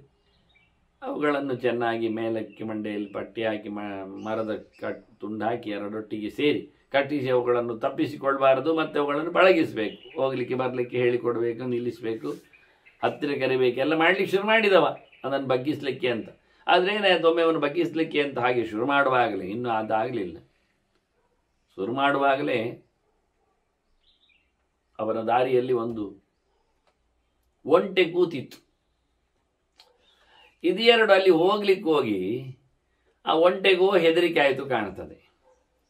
ಇವುಗಳಿಗೂ ಗಡಿಬಿಡಿ ಆಗಿರಬೇಕು. ಅದು ಬೇರೆ ಪ್ರಾಣಿ, ಇದು ಬೇರೆ ಪ್ರಾಣಿ. ಹೀಗಾಗಿ ಒಂಟೆ ಈ 2 ಸಣ್ಣ ಮರಿಯ ಮಧ್ಯದಲ್ಲಿ ಓಡಿತು. ಆಸೀನ ಮುಷ್ಟ್ರಂ ಮಧ್ಯೇನ ಸಾಸೈವ ಅಭ್ಯಧಾವತ. ಈ 2 ಕರುಗಳು ಕೂತಿರುವ 2 ಒಂಟೆ ಮಧ್ಯದಲ್ಲಿ ಪಾಸ್ ಆದವು. ಮಧ್ಯದಲ್ಲಿ ಒಂಟೆ, 2 ಕರು ಆಚೆ ಈಚೆ. ಏನಾಯ್ತು ಯೋಚನೆ ಮಾಡಿ. ಕರು ಸಣ್ಣದು, ಒಂಟೆ ದೊಡ್ಡದಿರ್ತದೆ. ಇದಕ್ಕೇನಾಯ್ತು, ಒಂಟೆಗೆ ಗಾಬರಿ ಆಯಿತು. ಆಚೀಚೆ 2 ಓಡ್ಲಿಕ್ಕೆ ಹೋಗಿ ಮಧ್ಯದ ಒಂಟೆಗೆ ಗಾಬರಿಯಾಗಿ ಅದು ಎದ್ದೋ ಬಿದ್ದೋ ಹೇಳಿಕೊಂಡು ಓಡಾಡಿತು. ಉಕ್ಷಿಪ್ಯ ಉತ್ತಾಯ ಉತ್ಕ್ಷಿಪ್ಯತವು ದಮ್ಯವು ಪ್ರಸಸಾರ ಮಹಾಜವ. ಭಯಂಕರ ವೇಗದಲ್ಲಿ. ಒಂಟೆ ಬಗ್ಗೆ ನೀವು ಕೇಳಲಿಕ್ಕಿಲ್ಲ. ಒಂಟೆ ಭಾರಿ ಜೋರು ಓಡ್ತದೆ, ಅದರ ಕಾಲು ಉದ್ದ, ಸಿಕ್ಕಾಪಟ್ಟೆ ಓಡ್ತದೆ. ಅದು ಎಂತಾಯ್ತೋ ಗೊತ್ತಿಲ್ಲ, ಎದ್ದೋ ಬಿದ್ದೋ ಹೇಳಿಕೊಂಡು ಆ ಒಂಟೆ ಎದ್ದುಕೊಂಡು ಆ 2 ದನವನ್ನು ಎಗರಿಸಿಕೊಂಡು ಓಡಿದ್ದೇ ಓಡಿತ್ತು. ದನ ಅಂದರೆ ಕರು, ಮರಿ, ಗಂಡು ಕರು. ಒಂಟೆಗೆ ಸಿಕ್ಕಾಕೊಂಡಿದೆ ಆ ಮರದ ತುಂಡು. ಆ 2 ಕರುಗಳು ಜೋತಾಡ್ತವೆ ಅವುಗಳಿಗೆ. ಒಂಟೆ ಎತ್ತರಲ್ಲ, ಹಾಗಾಗಿ ಮಣಿವ ಅಂತಾನೆ ಮುಂದೆ. ಗಮ್ಮತ್ತಿರ್ತದೆ. ಭಾಳ ಖುಷಿ ಇರ್ತದೆ. ಅದಕ್ಕೆ ಕುತ್ತಿಗೆ ಕಟ್ಟಿದ 2 ಮಣಿಯಂತೆ ಈ 2 ಕರುಗಳು ಜೋತಾಡಿಕೊಂಡು, ಸಣ್ಣ ಕರು ಪಾಪ ಜೋತಾಡಿಕೊಂಡು ಓಡಿತ್ತು. ಇವ ಮಂಕಿ ನೋಡ್ತಾ ಇದ್ದಾನೆ. ಆಯ್ತವ ಯೋಚನೆ ಮಾಡಿದ್ದ, ಎಷ್ಟೆಲ್ಲ ಕಷ್ಟಪಟ್ಟೆ ನಾನು ದುಡ್ಡಿಗೋಸ್ಕರ. ಇದ್ದ ಬಿದ್ದು ಸಣ್ಣ ದುಡ್ಡನ್ನು ಇಟ್ಕೊಂಡು 1-2 ಕರುವನ್ನು ತಗೊಂಡು ಕೆಲಸ ಮಾಡುವ ಅಂತ ಯೋಚನೆ ಮಾಡಿದರೆ, ನಜಾತು ಅವಿಹಿತಂ ಶಕ್ಯಂ ದಕ್ಷೇಣಾಪಿ ಇಹಿತುಂ ಧನಂ. ನಿಜವಾಗಿ ಆಗದೇ ಇದ್ದ ಕೆಲಸದಲ್ಲಿ ಎಂತ ಮಾಡಿದರೂ ಕೆಲಸ ಆಗುವುದಿಲ್ಲ ಅಂತಲೇ ಅರ್ಥ ಅಂತ. ಎಷ್ಟು ಯೋಚನೆ ಮಾಡಿ, ಎಷ್ಟು ಇಷ್ಟಪಟ್ಟು, ಎಷ್ಟು ಪ್ರಯತ್ನಿಸಿದರೂ ಸಿಗುವುದಷ್ಟೇ ಸಿಗುವುದು, ಆಗದ್ದು ಆಗುವುದಿಲ್ಲ ಎನ್ನುವುದು ಖಾತ್ರಿ ಅಂದವನು. ನಾನು ಎಷ್ಟು ಶ್ರಮಪಟ್ಟೆ, ಯುಕ್ತೇನ ಶ್ರದ್ಧೆಯ ಸಮ್ಯಗೀಹಾಂ ಸಮುಪತಿಷ್ಠತ, ಭಾಳ ಚಂದ ಮಾಡಿ ಚೇಷ್ಟೆ ಮಾಡಿದ್ದೇನೆ, ಕೆಲಸ ಮಾಡಿದ್ದೇನೆ, ವ್ಯಾಪಾರ ನಡೆಸಿದ್ದೇನೆ, ಇಷ್ಟವಾಗಿದ್ದೇನೆ, ಒಳ್ಳೆ ಉಪಾಯವನ್ನು ಹುಡಿ ಮಾಡಿದ್ದೇನೆ. ಏನಾಯ್ತು ಕತೆ ನೋಡಿ, ಏನು ಕತೆ ನೋಡಿ. ಇವಂ ಪಶ್ಯತ ಸಂಗತ್ಯ ಮಮ ದೈವಂ ಉಪಪ್ಲವ. ನನಗೆ ನೋಡಿ ಉಪದ್ರ ಏನಾಯಿತು ಅಂತ, ದೈವದಿಂದ ನನಗೆ ಎಂತ ಪೆಟ್ಟು ಬಿತ್ತು ನೋಡಿ. ಇಷ್ಟು ಕಷ್ಟಪಟ್ಟು ದುಡ್ಡು ಮಾಡು, ಎಲ್ಲ ಕಡೆ ನನ್ನ ಆಗದೆ ಇದರಿಂದ ಆಗುವ ಅಂತ ಯೋಚನೆ ಮಾಡಿದರೆ ಹೀಗೆ ಆಗಬೇಕಾ? ನಡುವೆ ಕೂತ ಒಂಟೆ ಇದನ್ನು ಹೊತ್ಕೊಂಡು ಹೋಗುವಾಗ ಆಗಬೇಕಾ? ನನ್ನ ಪರಿಸ್ಥಿತಿ ನೋಡಿ. ಅದಿಷ್ಟದ ಕಾಕತಾಳೀಯಂ ಉನ್ಮಾಥೇನೇವ ಜಂಬುಕಂ. ನರಿಯನ್ನು ಕುಣಿಕೆ ಹಾಕಿ ಹಿಡಿಯುವಂತೆ. ಕುಣಿಕೆ ಅಂದರೆ ಕುತ್ತಿಗೆಗೆ, ಅದಕ್ಕೆ ಇವತ್ತು ಪ್ರಾಣಿ ಹ್ಯಾಕ್ ಮಾಡೋರು ಹಾಗೆ ಮಾಡೋದಲ್ವ, ನೇಣು ಹಾಕಿದಾಗೆ ಕುತ್ತಿಗೆ ಹಗ್ಗ ಹಾಕಿ ಪ್ರಾಣಿಯನ್ನು ಹಿಡಿತಾರೆ. ಅವುಗಳು ಮತ್ತು ಒದ್ದಾಡಿ, ಮೊಲ, ಸಣ್ಣ ಸಣ್ಣದ್ದು ನರಿ, ಇಂಥ ಪ್ರಾಣಿಗಳಿಗೆಲ್ಲ ಹಾಗೆ ಮಾಡ್ತಾರೆ, ಹಿಡಿತಾರೆ. ಹಾಗೆ ಹೇಳ್ತಾನೆ ನೋಡಿ ಏನಾಯಿತು ಅಂತ. ಕುತ್ತಿಗೆ ಹಗ್ಗ ಹಾಕಿದಾಗ ಆಯ್ತು ಇವುಗಳ ಕತೆ. ನರಿಗೆ ಹಗ್ಗ ಹಾಕಿದಾಗೆ ನನ್ನ ಈ ಹೋರಿಗಳ ಕಥೆ ಏನುಂಟು ನೋಡಿ, ಎಂತ ವಿಚಿತ್ರ ಆಗಿ ಹೋಯಿತು. ಮಣಿವ ಉಷ್ಟ್ರಸ್ಯ ಲಂಬೇತೆ ಪ್ರಿಯವು ವತ್ಸತರವಮ. ನನ್ನ ಪ್ರೀತಿಯ 2 ಕರುಗಳು ಒಂಟೆ ಕುತ್ತಿಗೆಯಲ್ಲಿ ಮಣಿಯಾಗಿ, ಮಣಿ ಅಂದರೆ 2 ಕಾಯಿ ಹಾಗೆ ಸರದಲ್ಲಿ ಹಾಕಿರ್ತಾರಲ್ಲ, ಪೋಷಣೆ ಮಾಡಿರ್ತಾರೆ ಒಳಗೆ ಚಂದ ಮಾಡಿ ರತ್ನಗಳದ್ದು, ಹಾಗೆ 2 ನನ್ನ ಕರುಗಳು ನೋಡಿ ಅದರಲ್ಲಿ ಜೋತಾಡ್ತಾ ಉಂಟಲ್ಲ ಅಂತಾನೆ. ಶುದ್ಧಂ ಹಿ ದೈವಮೇವೇದಂ ಹಠೇನೈವ ಅಸ್ತಿ ಪೌರುಷ. ಇದು ಕಟ್ಟ ದೈವದ ಪ್ರಸಂಗ ಅಂತಾನೆ. ನಿಜವಾಗಿ ದೈವದ್ದೇ ಪ್ರಕೋಪ ಇದು. ದೆವ್ವದ ಕಾಟ ಅಲ್ಲ, ದೈವದ್ದು, ದೇವರದ್ದು. ಇದು ಅದೃಷ್ಟದ ಆಟ. ನನ್ನ ಯೋಗ್ಯತೆಯಲ್ಲಿ ಎಂಥದ್ದು ಇಲ್ಲ, ನನ್ನ ಪೌರುಷಕ್ಕೆ ಕಿಮ್ಮತ್ತೇ ಇಲ್ಲ, ನಾನು ಪ್ರಯತ್ನಕ್ಕೂ ಬೆಲೆ ಇಲ್ಲ, ನನ್ನ ಯೋಗ್ಯತೆಗೂ ಬೆಲೆ ಇಲ್ಲ. ದೇವರೇ ದೇವರು. ಇದು 3 ವ್ಯವಸ್ಥೆ. ದೇವರು ಅಂದರೆ ಅದೃಷ್ಟ ಅಂತ ಹೇಳುವಂಥದ್ದೇ. ಇನ್ನೊಂದು ನಮ್ಮ ಪ್ರಯತ್ನ ಮಾಡುವಂಥದ್ದು, ಬಾಹ್ಯವಾದ ವ್ಯಾಪಾರಗಳು. ಅದರೊಟ್ಟಿಗೆ ನಮ್ಮ ಯೋಗ್ಯತೆ ಅಂತ ಒಂದುಂಟು, ಜೀವಯೋಗ್ಯತೆ. ಇದು 3 ಗುರುತಿಸಲಿಕ್ಕೆ ಇನ್ನೊಮ್ಮೆ ಬಂದಿದೆ. ಇದು ನೆನಪಿಸಿಕೊಂಡ್ರೆ ನೀವು, ನಾನು ಹೇಳಿದ್ದೇನೆ ಬಹಳ ಚಂದವಾಗಿ. ಭೀಮಸೇನನ ವಾದದಲ್ಲಿ ಬಂದದ್ದು. ಕಾಡಿಗೆ ಹೋದ ಬಳಿಕ ದ್ರೌಪದಿ ಧರ್ಮರಾಜನಲ್ಲಿ ಮಾತಾಡಲಿಕ್ಕೆ ಬಂದಾಗ, 1 ವರ್ಷ ಅವರು ವನವಾಸ ಕಳೆದಾಗ ಅವರ ಮಾತುಕತೆ ಆದದ್ರಲ್ಲಿ ಭೀಮಸೇನ ಬರ್ತಾನೆ, ಅಲ್ಲಿ ಮಾತಾಡ್ತಾನೆ. ಬಹಳ ಚಂದವಾಗಿ. ಅಲ್ಲಿ ಅವರು ಹಠ ಅಂತ ಶಬ್ದ ಬಂದಾಗ ಯೋಗ್ಯತಾಯ ಹಠಾಕ್ಯ ಅಂತ ಹೇಳಿಕೊಂಡು ನಾನು ಮಾತು ಹೇಳಿದ್ದೇನೆ. ಮನುಷ್ಯನು ಹಠ ಅಂದರೆ ಅವನ ಯೋಗ್ಯತೆ ಅಂತ ಅರ್ಥ. ಅದಕ್ಕೆ ಸರಿಯಾಗಿ ಪ್ರಯತ್ನಿಸಬೇಕು. ಯೋಗ್ಯತೆ ಒಂದು, ಪ್ರಯತ್ನ ಒಂದಾದರೆ ಕೆಲಸ ಆಗುವುದಿಲ್ಲ. ಯೋಗ್ಯತೆ ಬೇಕು, ಅದಕ್ಕೆ ಅನುಗುಣವಾಗಿ ಪ್ರಯತ್ನ ಬೇಕು, ಅದಕ್ಕೆ ಅನುಗುಣವಾಗಿ ಭಗವಂತನ ಸಂಕಲ್ಪ, ಅವನ ಪ್ರಸಾದ, ಅವನ ಅನುಗ್ರಹ, ಅವನ ಈಕ್ಷಣೆ ಬೇಕು. ನಮಗೆ ಯೋಗ್ಯತೆ ಇದ್ದು ಪ್ರಯತ್ನಿಸಿದ್ರು ದೇವರು ನಂಬದಿದ್ದರೆ, ಒಪ್ಪದಿದ್ದರೆ ಕೆಲಸ ಆಗುವುದಿಲ್ಲ. ನಮಗೆ ಯೋಗ್ಯತೆ ಇಲ್ಲ, ಪ್ರಯತ್ನಿಸಿದ್ರೆ ದೇವರು ಇಷ್ಟ ಇಲ್ಲ ಆದರೆ, ಯೋಗ್ಯತೆ ಇಲ್ಲ ಆದರೆ ಯಾವತ್ತೂ ಕೆಲಸ ಆಗುವುದಿಲ್ಲ, ಕೆಳಗಾಗ್ತದೆ. ಮಂಕಿ ಹೇಳ್ತಾನೆ ನನ್ನ ಯೋಗ್ಯತೆಯೇ ಇಲ್ಲ. ಇದು ಕಾಕತಾಳೀಯದಂತೆ. ತಾಳೆ ಮರದಲ್ಲಿ ಹಣ್ಣು ಇರೋಳು, ಅದು ಬೆಳೆದಿದೆ. ಕಾಗೆ ಮರ ಅಲ್ಲವಾ ಹೇಳಿ ಬಂದು ಕೂತಿದೆ, ಹಾರಿಕೊಂಡು ಬಂದು ಕೂತಿದೆ. ಆ ತೊಂಪೆ ಮೇಲೆ, ಗೊಂಚಲಿನ ಮೇಲೆ ಕೂತಿದೆ. ಅದು ಹಣ್ಣಾದ ತಾಳೆ ಮರದ ಗೊಂಚಲಿನಲ್ಲಿ ಅದು ಹಾರಿ ಬಂದು ಕೂತಿದೆ. ಲ್ಯಾಂಡ್ ಆಗುವಾಗ ಸ್ವಲ್ಪ ಭಾರ ಇರ್ತದೆ, ಕಾಗೆ ಎಷ್ಟು ಭಾರ ಇರ್ತದೆ, ಆದರೂ ಓಡಿ ಬಂದು ಕೂತಾಗ ಗಾಳಿಗೆ ಪ್ರೆಷರ್ ಸಮೇತ ಇದ್ದು ಒಂದು ಸರ್ತಿ ಬಂದದು, ಎರಡು ಕಾಲನ್ನು ಇಡುವಾಗ ಅಷ್ಟೇ ಆದದ್ದು. ಹಣ್ಣಾಗಿದೆ, ಅದು ಕೂತಿದೆ, ಕಳಚಿ ಬಿತ್ತು ಕೆಳಗೆ ಒಂದು ದೊಡ್ಡ ಹಣ್ಣು. ಆವಾಗಲೇ ಬಿಸಿಲು ಅಂತ ಹೇಳಿ ನೆರಳು ಅಂತ ಬಂದು ಒಬ್ಬ ಬೋಳು ಬಂಡೆಯವ ಕೂತಿದ್ದಾನೆ ಬುಡದಲ್ಲಿ, ತಾಳೆ ಮರದ ಬುಡದಲ್ಲಿ. ಈಗೇನಾಯ್ತು, ಅವ ಕೂತಿದ್ದಾನೆ. ಇನ್ನೇನು 4-5 ನಿಮಿಷದ ನಂತರ ಎದ್ದು ಹೋಗ್ತಿದ್ದ. ಇನ್ನೇನು 2-3 ನಿಮಿಷದಿಂದ ಬರ್ತಿರ್ಲಿಲ್ಲ ಅವನು. ಬಂದದ್ದಷ್ಟೇ ಅವ ಬಂದವ ಕೂತವ ಉಸ್ಸಪ್ಪ ಅಂತೇಳಿ. ಅವ ಕೂತ್ಕೊಳ್ಳುವಾಗ ಕಾಗೆ ಬಂದು ಕೂತಿತ್ತು ಮರದ ಮೇಲೆ. ಅದು ಪಾಪ ಹಣ್ಣಿನ ತೊಂಪೆಲೆನಲ್ಲೇ ಕೂತ್ಕೊಳ್ಬೇಕಾ, ಬೇಕಾದಷ್ಟು ಇಲ್ವ ಅಲ್ಲಿ ಗೊಂಚಲು. ಆಗ ಅದು ಒಂದೇ ತೊಟ್ಟು ಕಳಿಸಿ ಇಳಿಬೇಕ, ಆವತ್ತಿಗೆ ಇಳಿಯಿತು, ಇವನ ಮಂಡೆ ಮೇಲೆ ಬಿತ್ತು. ಅದಕ್ಕೆ ಕಾಕತಾಳೀಯ ಅಂತ ಹೇಳೋದು. ಕಾಗಿ ಬೀಳಿಸಿ ಹಣ್ಣು ಅವನ ಮಂಡೆ ಹೊಟ್ಟೆ ಮಾಡಿದ್ದಲ್ಲ, ಹಣ್ಣು ಬಿದ್ದು ಅವನ ಮಂಡೆ ಹೊಟ್ಟೆ ಮಾಡಿ. ಹಣ್ಣು ಹೇಳ್ತದೆ ನಾನು ಹಾಗೆ ಇದ್ದೆ, ಕಾಗೆ ಕೂತಾಗವೇ ಇದ್ದೆ ಹೇಳ್ತದೆ ಅದು. ಕಾಗೆ ಹೇಳಿದ್ದು ನನಗೆ ಇಷ್ಟ ಬಂದಾಗ ನಾನು ಮಣ್ಣು ಬಂದದ್ದು, ಅವ ಇದ್ದಾನೋ ಗೊತ್ತಿಲ್ಲ, ನಾನು ಹಣ್ಣು ಬೀಳ್ತದೋ ನನಗೆ ಗೊತ್ತಿಲ್ಲ, ಇವನಿಗೂ ಗೊತ್ತಿಲ್ಲ. ಇವನೇನು ಹಣ್ಣು ಬೀಳೋದು ನೋಡಿ ಕೂತಿದ್ದಾನ ಇಷ್ಟ ಕಡೆಯಲ್ಲಿ. ಹೋಗಿ ಅವನು ಸಹ ಬೋಳ್ ಮಂಡೆವ ಪಾಪ, ಇನ್ನೆಂತ ಹೇಳುವ. ಭಗ್ರಂ ಸಶಬ್ದಂ ಶಿರಃ ಗಚ್ಚಂದೇಶ ಮನಾತಮಂ ಧೃತಗತಿ ತಾಳಸ್ಯ ಮೂಲಂಗತಃ. ಬಿಸಿಲು ಅಂತೇಳಿ ತಾಳೆಯ ಬುಡಕ್ಕೆ ಬಂದು ಕೂತವನಿಗೆ ಅಲ್ಲಿಯೂ ಸಹ ದೈವಹತಕಃ, ದೇವರು ಕೈಬಿಟ್ಟ ಅಂತಾದರೆ ಅವನ ಅಡ್ರೆಸ್ ನೋಡಿ ಎಲ್ಲಿ ಇರ್ತದೆ ಈಗ ಅಂತ ಯಮನ ಪುಸ್ತಕದಲ್ಲಿ ಇರ್ತದೆ. ಬಡಕ್ಕ ಮಂಡೆ ಬಿದ್ದು ಅಷ್ಟು ಎತ್ತರದಿಂದ 40-50 ಅಡಿ ಎತ್ತರದಿಂದ ಬಿದ್ದಾಗ ಮಂಡೆ ಹೇಗಾಗಿದೆ ಬೇಡ ನೋಡಿ. ಅದಕ್ಕೆ ಕಾಕತಾಳೀಯ ಅಂತ ಹೇಳೋದು, ಕಾಗೆ ಮತ್ತು ತಾಳೆ. ಇದು ನಡೆಯುವ ಕತೆ. ಈಗ ನನ್ನ ಹಣೆಬರ ನಾನು ಅವುಗಳನ್ನು ತೇ ಮಾಡಬೇಕು ಅಂತ ತಂದದ್ದು. ಈ ನಡು ದಾರಿಯಲ್ಲಿ ಒಂಟೆ ಕೂತ್ಕೊಳ್ಬೇಕಾ, ಅವುಗಳು 2 ಬದಿಯಲ್ಲಿ ಹೋಗ್ಬೇಕಾ, ಕರ್ಮ ಮಧ್ಯದಲ್ಲಿ ಹಾಕಿಕೊಂಡು ಒಂದೇ ಕಡೆ 2 ಹೋಗ್ಬೇಕೋ ಬೇಡವೋ ಕರುಗಳು. ಅದಕ್ಕಿನ್ನು ಟ್ರೈನಿಂಗ್ ಆಗಲಿಲ್ಲ, ಒಂದೇ ಕಡೆ 2 ಹೋಗ್ಬೇಕು, ಒಂದು ಕಡೆ. ಈಗ 2 ಬದಿಯಿಂದ ಹೋಗ್ಲಿಕ್ಕೆ ಹೋಗಿ ಅದು 2 ಇವನು ಪಾಪ ಅವುಗಳನ್ನು ತಪ್ಪಿಸಿದರೆ ಹಿಡಿಯುವುದು ಕಷ್ಟ. ಒಂದು ಕಡೆ ಹೇಳಿ 2 ಒಟ್ಟಿಗೆ ಒಂದು ಕುತ್ತಿಗೆ ಒಂದು ಪಟ್ಟಿ ಹಾಕಿ ಬಿಟ್ಟ. ಅದನ್ನು ನೀವು ಆಚೆ ಹಳ್ಳಿ ಕಡೆ ಶಿವಮೊಗ್ಗ, ದಾವಣಗೆರೆ, ಹರಿಹರ, ಶಿಕಾರಿಪುರ ಅಲ್ಲೆಲ್ಲ ನೋಡ್ಲಿಕ್ಕೆ ಬರ್ತದೆ. ನೀವು ಅಲ್ಲೆಲ್ಲ ದನಗಳಿಗೆ ಹಾಕುವಾಗ ಕುತ್ತಿಗೆಗೆ 2 ಒಟ್ಟೊಟ್ಟಿಗೆ ಪಟ್ಟಿ ಹಾಕಿರ್ತಾರೆ. ಅದೇನಂದರೆ ಅದು ತಪ್ಪಿಸಿಕೊಂಡು ಒಂದೊಂದು ಓಡೋದು ಬೇಡ, ಒಂದು ಎಳಿಲಿ ಅಲ್ಲೇ ಇರ್ತಾವೆ ಅಂತ ಹೇಳಿಕೊಂಡು ಮತ್ತೆ ಹಿಡಿಲಿಕ್ಕೆ. ಮತ್ತು ಕೆಲವಕ್ಕೆಲ್ಲ ಒಂದಕ್ಕೆ ಎದುರು ಸಹ ದೊಡ್ಡ ಮಟ್ಟಿನ ಮರದ ಒಂದು ತುಂಡು ಕಟ್ಟಿ ಹಾಕ್ತಾರೆ. ಅದು ಎಳ್ಕೊಂಡು ಹೋಗುವಾಗ ಬೇಗ ಓಡೋದಿಲ್ಲ, ಅದೊಂದು ತಪ್ಪಿಸ್ಕೊಂಡು ಹೋಗೋದಿಲ್ಲ ಅಂತ. ಹೀಗೆಲ್ಲ ಏನೋ ಒಂದು ಉಪಾಯಲ್ಲಿ ಮಾಡಿದ್ದಾರೆ. ಕೆಲವರು ಕುತ್ತಿ ಹಗ್ಗವನ್ನು ಒಂದು ಕಾಲಿಗೆ ಜಾಯಿಂಟ್ ಹಾಕಿರ್ತಾರೆ, ಅದು ಪಕ್ಕ ಕಾಲು ಇಡುವುದಿಲ್ಲ ಅಂತ.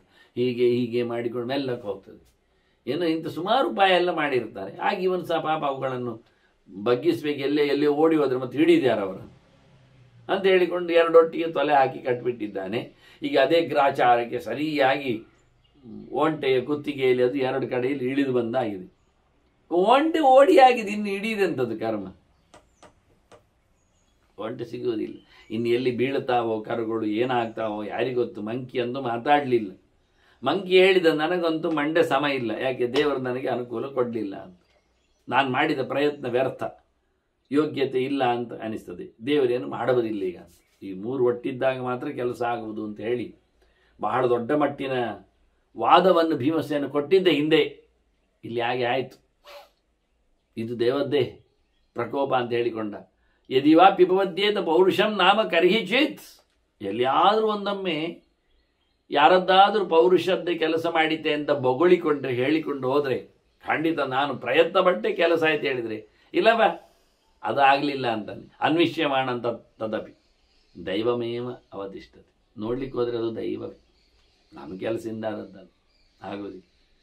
ಪೌರುಷ ಆಗುವುದೇ ಇಲ್ಲ ಮನುಷ್ಯನ ಪ್ರಯತ್ನದಲ್ಲಿ 0 ಅಂತ ಎನ್ನುವುದನ್ನು ಎಷ್ಟೋ ಸರ್ತಿ ದುರ್ಯೋಧನಂತೂ ಬೊಬ್ಬೆ ಹೊಡ್ಕೊಂಡಿದ್ದ.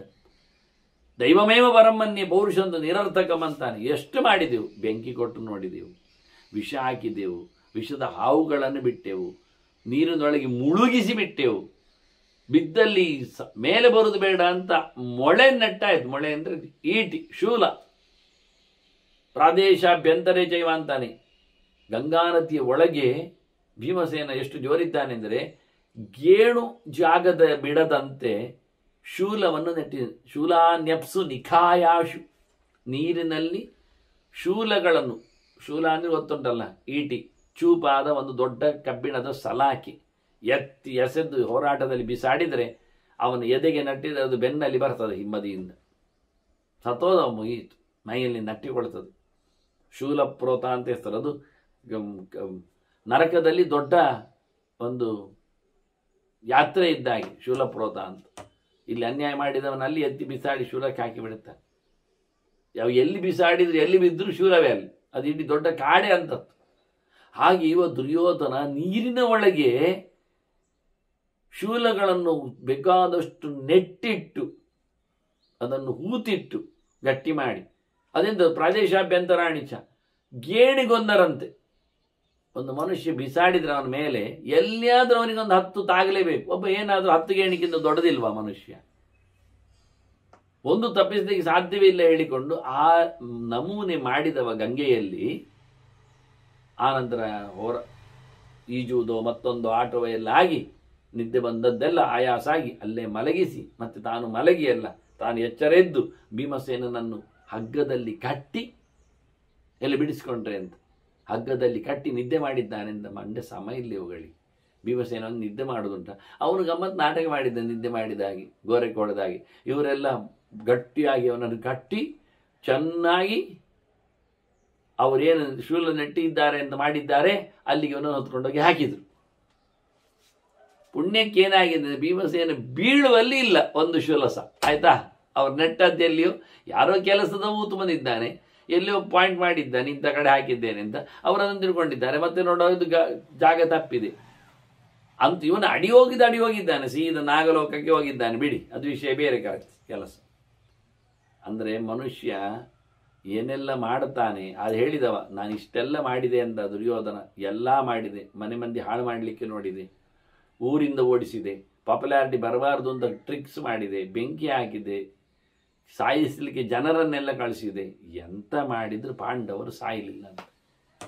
ನಮ್ಮ ಪ್ರಯತ್ನ ಸುಳ್ಳೇ, ದೈವವೇ ಶ್ರೇಷ್ಠ ಅಂದ್ಬಿಟ್ಟ. ಅದನ್ನೇ ಮಂಕಿಯಲ್ಲಿ ಹೇಳ್ತಾರೆ. ಹೌದು, ಶುದ್ಧವಾಗಿ ದೈವಕ್ಕೆ ಬೆಲೆ. ಏನಿದ್ರು ಮನುಷ್ಯ ಪ್ರಯತ್ನ ಮಾಡಿದ್ದಲ್ಲಿಯೂ ಏನೋ ಒಂದು ಇಳುತ್ತದೆ ದೈವ. ಮತ್ತೆ ಪುನಃ ಪ್ರಯತ್ನಕ್ಕೆ ಎಲ್ಲಿ ಉಂಟಂತ 0 ಬೇಡ. ತಸ್ಮಾ ನಿರ್ವೇದಯವೇಹ ಗಂತವ್ಯ ಸುಖಂ ಇಪ್ಸತ. ನಾನೀಗ ಆರಾಮ ಇರಬೇಕಾ, ನಾನು ವೈರಾಗ್ಯವನ್ನೇ ತಳಿಬೇಕು, ನನಗೆ ಬೇಡ ಅಂತಲೇ ಬಿಡಬೇಕು. ದುಡ್ಡು ಬೇಡ, ದುಡ್ಡು ಬೇಕು ಹೇಳಿದಾಗಲ್ಲ ಇಷ್ಟೆಲ್ಲ ಕೆಲಸ ಆಗುವುದು, ಏನಾದರೂ ಆಗುವುದು, ಕರ ಎಲ್ಲ ಕಳೆದು ಹೋಗುವುದು. ಆದ್ದರಿಂದ ವೈರಾಗ್ಯವೇ ಇದಕ್ಕೆ ಒಳ್ಳೆ ಮದ್ದು. ಬೇಡ ಅಂತ ಅನಿಸ್ಬೇಕು ಅಂತೇಳಿ ಬಹಳ ಚೆನ್ನಾಗಿ. ಆಗ ಬೇಡ ಅಂತ ಅನಿಸಿಕೊಂಡವನೇ ಆರಾಮಾಗಿರ್ತಾನೆ ನಿಜವಾಗಿ. ಸುಖಂ ಸ್ವಪಿತಿ ನಿರ್ವಿಣ್ಣ ನಿರಾಶಶ್ಚ ಅರ್ಥ ಸಾಧನೆ. ದುಡ್ಡು ಮಾಡುವುದರಲ್ಲಿ ಆಸೆ ಬಿಟ್ಟವ ಆರಾಮವಾಗಿ ನಿದ್ದೆ ಮಾಡ್ತಾನೆ. ವೈರಾಗ್ಯ ತಳೆದವ ಅವನಿಗೆ ಎಂಥದೂ ಇಲ್ಲ. ದುಡ್ಡಿದ್ರೆ ಅದನ್ನು ಕಾಪಾಡುವ ಕೆಲಸ ಎಲ್ಲ, ವೈರಾಗ್ಯ ಇಲ್ಲದೆ ಇದ್ದವನಿಗೆ ಅದನ್ನು ಸಾಕುವ ಕೆಲಸಕ್ಕೆ ಹೋಗಿ ಎಚ್ಚರದ ಕೆಲಸ ಎಲ್ಲ ಇರ್ತದೆ, ನಿದ್ದೆ ಬರೋದಿಲ್ಲ. ಹೇಳ್ತಾನೆ ಗಮ್ಮತ್ ನಿದ್ದೆ ಮಾಡಲಿಕ್ಕೆ ಬರ್ತದೆ, ವೈರಾಗ್ಯ ಇದ್ರೆ ಸಾಕು, ಆಸೆ ಬಿಟ್ರೆ ಆಯ್ತು ಹೇಳಿಕೊಂಡು. ಅಹೋ ಸಮ್ಯಕ್ ಶುಕೇನೋಕ್ತಂ ಸರ್ವತಃ ಪರಿಮುಚ್ಯತ. ನನಗೆ ಶುಕನ ಗೆರೆ ಉಂಟು ಇಲ್ಲಿ ಅಂತಾನೆ. ಅವನು ಬಹಳ ಚಂದ ಹೇಳಿದ್ದಾನೆ ಶುಕ. ಅವರವರು ಹೇಳಿದ್ದು ಚೆನ್ನಾಗಿ ಕಾಣ್ತದೆ. ಮಂಗೆ ಹೇಳ್ತಾನೆ, ಶುಕಾಚಾರ್ಯ ಅದೇ ವ್ಯಾಸರ ಮಗ, ಭಾರಿ ಚಂದ ಮಾತಾಡಿದ್ದಾನ ಅವನು. ಎಲ್ಲ ಕಡೆ ಎಲ್ಲವನ್ನು ಬಿಡುವ ನೆಲೆಯಲ್ಲಿ ಅವನು ಶುದ್ಧವಾದ ಶಾಸ್ತ್ರವನ್ನು ಅನಿಸಿದ್ದ. ಸರ್ವತಾ ಪರಿಮುಚ್ಚಿತ, ಎಲ್ಲವನ್ನು ಬಿಡಬೇಕೆನ್ನುವ ಅವನ ತಲೆ. ಪ್ರತಿಷ್ಠತ ಮಹಾರಣ್ಯ ಜನಕಸ್ಯ ನಿವೇಶನ. ಅವನು ಮಿಥಿಲೆಯಿಂದ ಜನಕನ ಊರಿನಿಂದ ಕಾಡಿಗೆ ಹೋಗುವಾಗ ಚಂದ ಮಾತಾಡಿದ್ದ, ಹೋಗ್ಬೇಕು ಅಂತ ತಿಳ್ಕೊಂಡು. ಎಂತ ಬೇಡ, ವೈರಾಗ್ಯವೇ ಪರಮೋಚ್ಚವಾದ ಸಾಧನ ಅಂತ ಹೇಳಿಕೊಂಡು ಹೊರಟವ ಶುಕ. ಬಹಳ ಚಂದವಾಗಿ ಹೇಳಿದ್ದಾನೆ. ಶುಕ ಹೇಳಿದ್ದೆಲ್ಲ ಇವ ಹೇಳುತ್ತಾ ಇದ್ದಾನೆ, ಮಂಕಿ ನೆನಪು ಮಾಡಿಕೊಳ್ತಾ ಇದ್ದಾನೆ. ಶುಕನು ಹಾಗೆ. ಶುಕ ಯಾರಿಗೆ ಹೇಳೋದು? ಅವನಿಗೆ ಹೇಳೋದು, ಮತ್ತೆ ಯಾರಿಗೆ ಹೇಳೋದು? ಈಗ ಮಂಕಿ ಮಾತಾಡಿದಾಗೆ, ನನ್ನ ಕರು ಹೋಯ್ತಲ್ಲ ಅಂತ ಯಾರಿಗೆ ಹೇಳೋದು? ನಮ್ಮ ಹತ್ರ ಹೇಳೋದ? ನೋಡ್ರಿ ಎಲ್ಲಿದ್ದಾರೆ, ಯಾರಿದ್ದಾರೆ, ಆಯ್ತಲ್ಲ ನೋಡು ಅಂತ. ತನ್ನ ಅವಸ್ಥೆ ಹೇಗಾಯ್ತಲ್ಲ ನೋಡಪ್ಪ ಅಂತ. ಹಾಗೆ ಶುಕ ಹೇಳಿದ್ದಾನೆ. ಕಾಡಿಗೆ ಹೋಗುವಾಗ ಮಿಥಿಲೆಯ ಅರಸನ ನೆಲೆಯಿಂದ, ಅಂದರೆ ಮಿಥಿಲೆಯಿಂದಲೇ ಅವನು ಹೊರಟಾದಾಗ ಒಂದು ಮಾತು ಹೇಳಿದ್ದ. ತುಂಬ ಮಾತುಗಳ ಬಗ್ಗೆ ಅವನದ್ದು ಚಿಂತನೆಗೆ ತರ್ತಾರೆ ಶುಕಾಚಾರ್ಯರದ್ದು.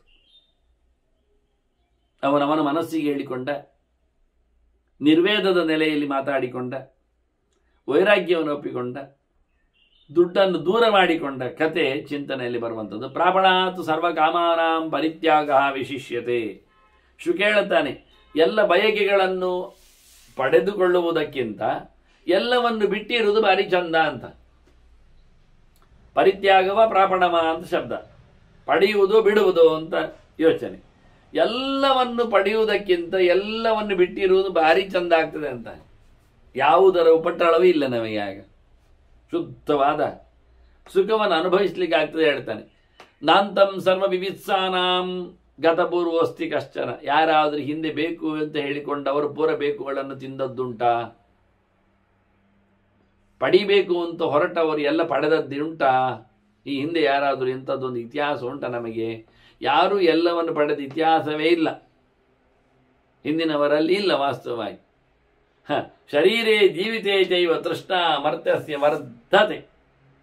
ಬದುಕಿರುವಾಗ ಮನುಷ್ಯನಿಗೆ ದೇಹದಲ್ಲಿ ಒಂದು ಸಂಬಂಧ ಇರಲಿಕ್ಕೆ ಹೋಗಿ ಆಸೆ ಎನ್ನುವುದು ಬೆಳೆಯುತ್ತೆ ಹೊರತು ಬಿಟ್ಟು ಹೋಗುವುದೇ ಇಲ್ಲ. ದೇಹ ಇದು ಇನ್ಬಿಲ್ಟ್ ಇದ್ದಾಗೆ, ದೇಹದೊಟ್ಟಿಗೆ ಜೀವ ಬಂದಾಗ ಅವನಿಗೆ ಆಸೆಗಳು ರಾಶಿ ಇರುತ್ತವೆ. ಬಿಟ್ಟೋಗದ್ದಷ್ಟು ಅವನನ್ನು ಆಶೆ ಎನ್ನುವ ಒಂದು ಪಾಶ ಕಟ್ಟಿ ಹಾಕಿರ್ತದೆ. ಅದರಿಂದ ಅವನು ಪಾಠ ಮಾಡಿದ್ದಾನೆ ಶುಕ. ಅವನಿಗೆ ನಿವರ್ತಸ್ಸು ವಿವಿತ್ಸಾಭ್ಯ ಸಮ್ಯಕ್ ನಿರ್ವಿದ್ಯ ಮಮಕ. ಓಯ್ ನನ್ನ ಮನಸ್ಸೇ ಅಂತ ಕರಿತಾನವನು. ನೀನು ನನ್ನವಲ್ವಾ? ಮೊದಲಿಗೆ ನೀನು ವೈರಾಗ್ಯವನ್ನು ತಾ, ಗಟ್ಟಿಯಾಗಿ ಎಲ್ಲ ವಿಷಯದಿಂದ ಹೊರಗೆ ಬಾ, ಈಚೆ ನಿಲ್, ಯಾವುದನ್ನು ಹಚ್ಚಿಕೊಳ್ಳಿಕ್ಕೆ ಹೋಗಬೇಡ. ಇದು ವ್ಯವಸ್ಥಿತವಾದದ್ದು. ನೋಡು, ಅಸಗೃಚ್ಚಾಪಿ ನಿಕೃತಃ ಮತ್ತೆ ನಜ ನಿರ್ವಿದ್ಯತೆ ಪುನಃ. ಎಷ್ಟು ಸರ್ತಿ ಆಯಿತು ನೀನು ಪ್ರಯತ್ನ ಪಟ್ಟು ಸೋತದ್ದು? ನಾಚಿಕೆ ಆಗೋದಿಲ್ವ? ಇನ್ನಾದರೂ ನಿನಗೆ ವೈರಾಗ್ಯ ತಾಳ್ಲಿಕ್ಕೆ ಆಗೋದಿಲ್ವ? ಆಗದ್ದು ಅಂದಾಗ ಒಮ್ಮೆಲೆ ಆಗದ ನಂತರ ಮತ್ತೆ ಬಿಡಲೇಬೇಕು. ಮತ್ತೆ ಮತ್ತೆ ಮತ್ತೆ ಮತ್ತೆ ಮತ್ತೆ ಮತ್ತೆ ಸೋತು ಸೋತು ಸೋತು ಹಾಳಾಗಿ ಹೋದೆ ಅಲ್ಲ ಅಂತ ಅವನ ಮನಸ್ಸಿಗೆ ಬೈದುಕೊಳ್ತಾನೆ. ನಿನಗೆ ನಾನು ಹಾಳಾಗಬೇಕು ಅಂತ ಇಷ್ಟವಾ? ಮನಸ್ಸಿನಲ್ಲಿ ಆಸೆ ಹತ್ರ ಕೇಳುದು, ಬರಲಿಕ್ಕೆ ಹೋಗಿ ಮನಸ್ಸಿನ ಹತ್ರ ನಾನು ಹಾಳಾಗಬೇಕು ಅಂತಲ್ಲ. ನಿನಗೇನು? ಯದಿನಾಹಂ ವಿನಾಶ್ಯಸ್ತಿ ಯದ್ಯೇವಂ ರವಸೇಮಯ ಮಾಮಂ ಯೋಜಯ ಲೋಭೇನ ವೃಥಾತ್ವಂ ವಿತ್ತಕಾಮುಕ. ದುಡ್ಡನ್ನು ಬಯಸುವ ಮನಸ್ಸೇ ನನ್ನನ್ನು ಸುಮ್ಮನೆ ಹಾಳಾಗುವಂತೆ ಎಲ್ಲಿಯೂ ತೊಡಗಿಸಬೇಡ. ನನ್ನೊಟ್ಟಿಗೆ ನೀನು ಇರಬೇಕೊಂದು ಉಂಟಾ? ಖುಷಿಯಲ್ಲಿ ಇರ್ತದ? ನಾನು ನನ್ನ ಮನಸ್ಸಿನೊಟ್ಟಿಗೆ ಇರಬೇಕಾ ಅಥವಾ ಮನಸ್ಸು ನನ್ನೊಟ್ಟಿಗೆ ಇರಬೇಕಾ? ಆರಾಮಾಗಿ ಇರಬೇಕಾದ್ರೆ ನನ್ನನ್ನು ಯಾವತ್ತೂ ಸಹ ಲೋಭಕ್ಕೆ ಹಾಕಬೇಡ. ದುಡ್ಡಿನ ಯೋಚನೆಗೆ ಆಸೆಗೆ ನನ್ನನ್ನು ಬಲಿಯಾಗಿಸಬೇಡ. ಆರಾಮವಾಗಿರುವಂತೆ ನನ್ನನ್ನು ಮಾಡು. ಬಹಳ ಚೆನ್ನಾಗಿ ಹೇಳ್ತೇನೆ. ಸಂಚಿತಂ ಸಂಚಿತಂ ದ್ರವ್ಯಂ ನಷ್ಟಂ ತವ ಪುನಃ ಪುನಃ. ಮನಸ್ಸೇ ಇಲ್ಲಿ ಕೇಳು, ದುಡ್ಡು ಒಟ್ಟು ಮಾಡಲಿಲ್ಲ, ನೀನು ಮಾಡಿದೆ ಎಂತಾಯ್ತು? ಅಲ್ವಾ? ಮಾಡಿದ್ದಷ್ಟು ಮತ್ತೆ ಮತ್ತೆ ಖಾಲಿ ಆಗಲೇ ಇಲ್ವಾ? ಒಟ್ಟು ಮಾಡಿದ್ದು ಮತ್ತೆ ಮತ್ತೆ ಕಷ್ಟದಲ್ಲಿ, ಖಾಲಿ ಮಾಡಿದ್ದು ಒಮ್ಮೆಗೆ ಬೇಗ ಆಗಿರ್ತದೆ. ಆದ್ರಿಂದ ಕದಾತಾಂ ಮೋಕ್ಷಸೇ ಮಾ ಧನೇಹಾಂ ಧನಕಾಮುಕ. ಯಾವಾಗ ನಿನ್ನದು ನಿಲ್ತದೆ ಕಾರ್ಬಾರು? ಯಾವಾಗ ನನ್ನನ್ನು ಬಿಡ್ತಿ, ಆಸೆಯನ್ನು ದೂರ ಮಾಡ್ತಿ? ಕದಾ ತಾ ಮೋಕ್ಷಸೆ. ಆ ಆಸೆಗಳನ್ನು ಯಾವತ್ತು ನೀನು ನಿಲ್ಲಿಸ್ಲಿಕ್ಕೆ ಆಗ್ತದೆ? ಮೂಢ ಎದಡ್ಡ ಮನಸ್ಸೇ, ಆದಷ್ಟು ಬೇಗ ಬೇಡ ಹೇಳಲಿಕ್ಕೆ ಕಲಿ. ದುಡ್ಡಿನ ಆಸೆಯನ್ನು ಬಿಟ್ಟಾಗು. ನೀನು ಧನ ಪಿಶಾಚಿ, ಧನಕಾಮುಕ, ದುಡ್ಡು ಬಯಸುವ ಅಂದವನು ಅವನ ಮನಸ್ಸಿಗೆ ಬೈದುಕೊಳ್ಳುವ ರೀತಿಗಳು. ಸಾಕು ಮಾಡು, ಬೇಡ ಮಾಡು ಅಂತಾನೆ. ಅಥೋನು ಮಮ್ಮ ಬಾಲಿಷ್ಯಂ ಯೋಹಂ ಕ್ರೀಡನಕಸ್ತವ. ಏನಯ್ಯ, ನಾನು ಸಣ್ಣವನ? ನಿನಗೆ ನಾನು ಆಟಿಕೆಯ? ನನ್ನನ್ನೆಂದಾಡಿಸುವುದು ನೀನು? ಆಸೆಯನ್ನು ಕೊಟ್ಟು ನನ್ನನ್ನು ಮನಸ್ಸಿನಲ್ಲಿ ಸೆಳೆದು ನನ್ನನ್ನು ನೀನು ಮೋಸಗೊಳಿಸಿ ನನ್ನನ್ನು ಆಡಿಸಲಿಕ್ಕೆ ನಾನು ಆಟಿಕೆಯ ನಿನಗೆ? ನಿನ್ನ ಕೈಯಲ್ಲಿ ಎಂತ ಕತೆ? ಕ್ಲೇಶೈಹಿ ನಾನಾವಿಧೈಹಿ ನಿತ್ಯಂ ಸಂಯೋಜಯಸಿ ನಿರ್ಗೃಣ. ನೀನು ಭಯಂಕರ ನಿರ್ದಯಿ. ನನ್ನ ಮೇಲೆ ನಿನಗೆ ದಯೇ ಇಲ್ಲ. ನನ್ನನ್ನು ಎಷ್ಟು ತೊಂದರೆ ಪಡಿಸ್ತಾ ಇದ್ದಿ. ಆಸೆಯನ್ನು ಹುಟ್ಟಿಸಿದ್ರೆ ನನಗೆ ತೊಂದರೆ ಆಗ್ತದೆ. ನಾನಾ ವಿಧದ ಕ್ಲೇಶ, ನೋವುಗಳು, ಸಂಕಟಗಳಾಗ್ತಾ ಉಂಟು. ಕಿನ್ನೈವಂ ಜಾತು ಪುರುಷಂ ಪರೇಶಾಂ ಪ್ರೇಷ್ಯತಾಮಿಯಾತ್. ಏನಪ್ಪ ನಿನಗೇನು ಅಂತ ಅರ್ಥ? ನಾನು ಇನ್ನೊಬ್ಬರ ಅಡಿಯಾಳ ಆಗ್ಬೇಕಾ? ದುಡ್ಡಿಗೋಸ್ಕರ ಹೋಗಿ ಕೈ ಹಿಡಿದುಕೊಂಡು ಇನ್ನೊಬ್ಬರ ಹತ್ರ. ಕಳೆದ ಬಾರಿ ಭೀಷ್ಮರು ಹೇಳಿದ್ರಲ್ಲ, ದುಡ್ಡಿದ್ದವ ಮತ್ತೆ ಇನ್ಯಾರತ್ತೋ ಕೈ ಹಿಡಿದುಕೊಂಡು ದುಡ್ಡು ತಿನ್ಲಿಕ್ಕೆ ಹೋಗಿ ಅಂಥವರನ್ನು ರಾಜ ಹೊರಗಾಗ್ತಾನೆ ಅಂತ. ದೇಶದಲ್ಲಿ ಸಾಲ ಮಾಡಿದವರ ಸಂಖ್ಯೆ ಜಾಸ್ತಿ ಆಗಿಬಿಟ್ರೆ ಲೋಕದ ಇಕಾನಮಿ ಹೇಗಿರ್ತದೆ? ಮತ್ತೆ ಸಹಾಯ ಮಾಡುವುದು ಮುಖ್ಯ. ಸಹಾಯ ಕೊಡ್ಲಿಕ್ಕೆ ಹೋಗಿ ಹಿಂದೆ ಕೊಡೋದಿಲ್ಲ ಆದರೆ ಲೋಕದ ಗಲಾಟೆಗಳು ಎಷ್ಟಾಗಿರಬೇಡ. ಹಾಗಾಗಿ ತಿಂದಾಗಿದವನಿಂದ ಕಕ್ಕಿಸುವುದು ಹೇಗೆ? ಮತ್ತೆ ಎಷ್ಟು ಕೆಲಸ ಮಾಡಿ ಅದನ್ನು ಮುಗಿಸ್ಲಿಕ್ಕೆ ಬರ್ತದೆ? ಅವನಿಗೆ ಬೇಕಾದ ಕೆಲಸ ಧರ್ಮಕ್ಕೆ ಮಾಡಿ ಖಾಲಿ ಮಾಡಿಕೊಳ್ಳೋದು ಹೇಗೆ ಅಲ್ಲವಾ? ಹಾಗಾಗಿ ಹೇಳುತ್ತಾನೆ, ನಾನು ಇನ್ನೊಬ್ಬರ ಅಡಿಯಾಳಾಗಿ ಬದುಕಬಾರದು. ನಾನಿಬ್ಬರ ಭೃತ್ಯನಾಗಿ ಸೇವಕನಾಗಿ ದಮ್ಮೆ ಹಾಕ್ಕೊಂಡು ಕೈ ಹಿಡಿಯುವಾಗಿ ನಾನಿರಬಾರ್ದು. ಹಾಗೆ ಮಾಡಬೇಡ.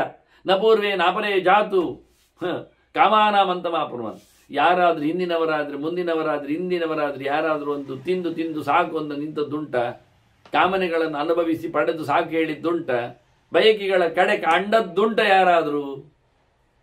ಎಂಥ ದೊಡ್ಡವನಿರಲಿ ಎಂಥ ಸಣ್ಣವೇ ಇರಲಿ, ಪೂರ್ವ ದೇಶದವೇ ಇರಲಿ ಪಶ್ಚಿಮ ದೇಶದವೇ ಇರಲಿ, ಹಿಂದಿನವ ಇರಲಿ ಮುಂದಿನವ ಇರಲಿ, ಎಲ್ಲಿ ಉಂಟು?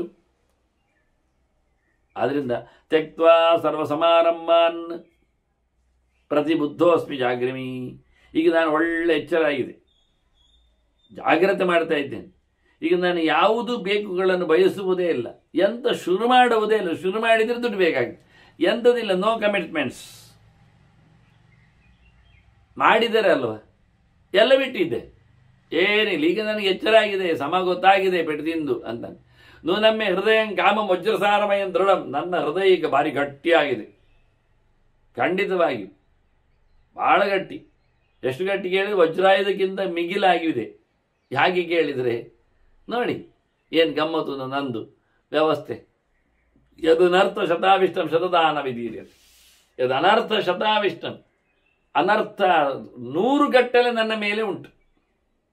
ಹಸಿವು ಇದೆ, ಮನೆ ಸರಿ ಇಲ್ಲ, ಬಟ್ಟೆ ಇಲ್ಲ, ಎಲ್ಲ ಗೊತ್ತಲ್ಲ. ಇದೀಗ ಶುಕನ ವಾರ್ತೆ. ಅವ ಹೇಳ್ತಾನೆ 100 ಗಟ್ಟಲೆ ನನಗೆ ತೊಂದರೆ ನನ್ನನ್ನು ಕಾಡುತ್ತಾ ಇದ್ರು ನನ್ನ ಹೃದಯ ಒಡೆದೋಗ್ಲಿಲ್ಲ ಅಂದರೆ ನಾನು ಎಷ್ಟು ಗಟ್ಟಿ ಅಲ್ವಾ? ನನ್ನ ಹೃದಯ ಎಷ್ಟು ಗಟ್ಟಿ ನೋಡಿ. 100 ಅನರ್ಥಗಳ ಅನ್ನು ಫೇಸ್ ಮಾಡಿದ್ರು.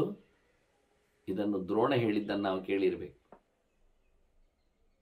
ಅಶ್ವತ್ಥಾಮ ಹೇಳಿದ್ದನ್ನು ಕೇಳಿರ್ಬೇಕು. ಹಿಂದಿನ ಕಥೆ ಬಹಳ ವಿಚಿತ್ರ ನೋಡಿ. ದ್ರೋಣ ಸತ್ತ ಅಂದರೆ ಅವನು ಬಿಟ್ಟ ಪ್ರಾಣವನ್ನು ಅನ್ನುವ ಬೇಕಾದರೆ. ಯಾಕೆ? ಅವನಿಗೆ ಅಶ್ವತ್ಥಾಮ ಹತ ಎನ್ನುವ ಗೆರೆ ಕೇಳಿತ್ತು. ಮಗ ಸತ್ತ ಸುದ್ದಿ ಕೇಳಿ ಅವ ವೈರಾಗ್ಯವನ್ನು ತಳೆದ. ಇಷ್ಟೆಲ್ಲ ಯಾಕೆ ನಾನು?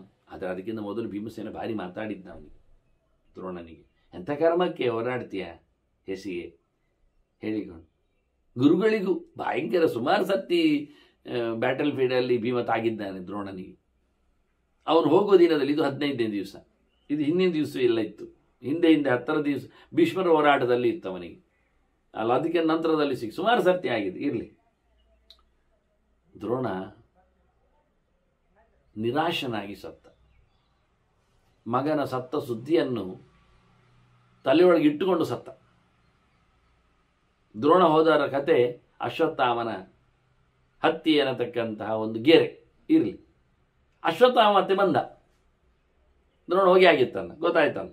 ಯುದ್ಧ ಜೋರಾಗಿ ಮಾಡಿದ್ದ, ನಾರಾಯಣಾಸ್ತ್ರ ಬಿಟ್ಟ ಗಲಾಟೆ ಇತ್ತು. ಅವ ಹೇಳೋದು, ಅಶ್ವತ್ಥಾಮ ಹೇಳೋದು, ನಂದು ಎಷ್ಟು ಹೃದಯ ಗಟ್ಟಿ ಅಲ್ವಾ, ಯಾಕೆ ಸಾಯಲಿಲ್ಲ ನಾನು? ಬೇಗ ಹೇಗೆ ಸಾಯ್ಬೇಕು?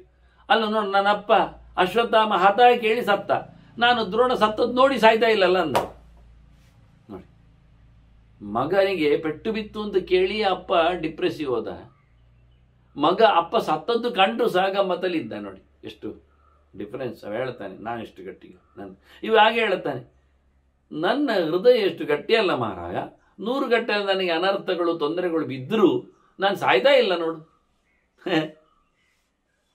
ಆದ್ರಿಂದ ಏನು ಮಾಡ್ತೇನೆ ನಾನು? ಓಯ್ ಆಸೆಯೇ, ನಿನ್ನನ್ನು ಬಿಟ್ಟೆ, ಹೋಗು ನೀನು. ತ್ಯಜಾಮಿ ಕಾಮಂ ತ್ವಾಂಚೈವ ಯಚ್ಚ ಕಿಂಚಿತ್ ಪ್ರಿಯಂತವ. ನಿನಗೆ ಯಾರು ಇಷ್ಟ ಇದ್ದವರು ನನಗೆ ಬೇಡ. ಏ ಕಾಮನೆ ನೀನು ಹೋಗು, ಏ ಬಯಕೆಯೇ ನೀನು ಸಾರು. ನಿನ್ನ ಜೊತೆಯಲ್ಲಿದ್ದವ್ರು ಯಾರಿದ್ರು, ಎಷ್ಟು ಇಷ್ಟದವರಿದ್ರು ನನಗೆ ಬೇಡ. ಬಿಟ್ಟಿದ್ದೇನೆ ಅಂದ. ತವಾಹಂ ಪ್ರಿಯ ಮನ್ವಿಚ್ಛನ್ ನಾತ್ಮನಿ ಉಪಲಭೆ ಸುಖ. ನಿನಗೆ ನಾನು ಇಷ್ಟ ಅಂತ ಹೇಳಿ ನಿನ್ನನ್ನು ಎಳಿಲಿಕ್ಕೆ, ಮುಟ್ಲಿಕ್ಕೆ, ಪ್ರೀತಿಸ್ಲಿಕ್ಕೆ, ಪಡೀಲಿಕ್ಕೆ, ಇಟ್ಕೊಳ್ಳಿಕ್ಕೆಲ್ಲ ಪ್ರಯತ್ನ ಪಟ್ಟರೆ ನಾನೇ ಸಾಯ್ತಾ ಇದ್ದೇನಲ್ಲ. ನನ್ನ ಸುಖಕ್ಕೆ ಕೊಳ್ಳೆ ಬೀಳ್ತದೆ. ನನ್ನ ಸುಖ ನನಗೆ ಬೇಕಾದ್ರಿಂದ ಓ ಕಾಮ ನೀ ಹೋಗು, ಬಯಕೆ ಬರಬೇಡ, ಬೇಕೇ ಬೇಡ. ಎಷ್ಟು ಚೆನ್ನಾಗಿದೆ. ಬೇಕೇ ಬೇಡ, ಬೇಡವೇ ಬೇಡ ಹೇಳುವ ರೀತಿಯ ಕಥೆ. ಬೇಡ ಬಾ, ಬೇಕುವೇ ಬೇಡ, ನನಗೆ ಬೇಕೇ ಬೇಡ, ಹೋಗಿಬಿಡು ನೀನು. ನಿನ್ನ ಇಷ್ಟಕ್ಕೆ ನಾನು ಹೋದರೆ ನನ್ನ ಇಷ್ಟ ಸಾಯ್ತದೆ, ಬೇಡ ನೀನು. ಕಾಮ ಜಾನಾಮಿತೆ ಮೂಲಂ. ನೀನು ಹೇಗೆ ಬಂದದ್ದು ನನಗೆ ಗೊತ್ತಾಯಿತು ಅಂತಾನೆ. ನಿನ್ನ ಮೂಲ ಗೊತ್ತುಂಟು ನನಗೆ. ಏನು ಮೂಲ ಅದು? ಓ ಸಂಕಲ್ಪ ಕಿಲ ಜಾಯಸೆ. ನೀನು ಸಂಕಲ್ಪದಿಂದ ಬರುವುದಲ್ವಾ. ನಾನು ಸಂಕಲ್ಪ ಮಾಡಬೇಕು, ಹೀಗಾಗಲಿ ಅಂತ ಹೇಳಿಕೊಂಡು ನಾನು ಹೇಳಿಕೊಂಡರೆ ಅಲ್ಲಿ ಕಾಮ ಪ್ರತ್ಯಕ್ಷನಾಗ್ತಾನೆ, ಬಯಕೆ ಮೂಡ್ತದೆ. ನಾನಿವತ್ತೇನು ಮಾಡ್ತೇನೆ ಗೊತ್ತಾ? ನಿನ್ನ ಮೂಲ ಹಿಡಿದಿದ್ದೇನೆ. ನತ್ವಾಂ ಸಂಕಲ್ಪಯಿಷ್ಯಾಮಿ.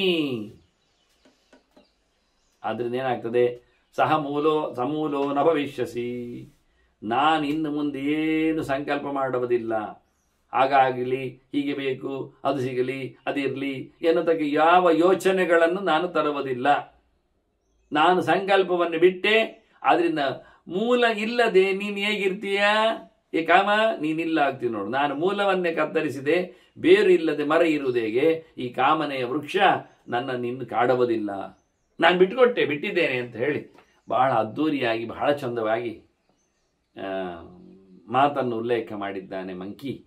ಮಂಕಿಯಲ್ಲಿ ಇನ್ನೂ ಮಾತುಗಳಿವೆ, ಚಿಂತನೆದ್ದು ಶುಕಾಚಾರ್ಯರ ಗೆರೆಗಳು. ಮತ್ತು ಮುಂದಿನ ಹಂತದಲ್ಲಿ ಕಾಮಗಳ ದೂಡುವಿಕೆಗೆ ಅವರೆಷ್ಟು ಪ್ರಯತ್ನ ಪಟ್ಟಿದ್ದಾರೆ ನೋಡುವ ವಂದನೆಗಳೊಂದಿಗೆ ಶ್ರೀಕೃಷ್ಣ ನಾರಾಯಣ ನಾರಾಯಣ.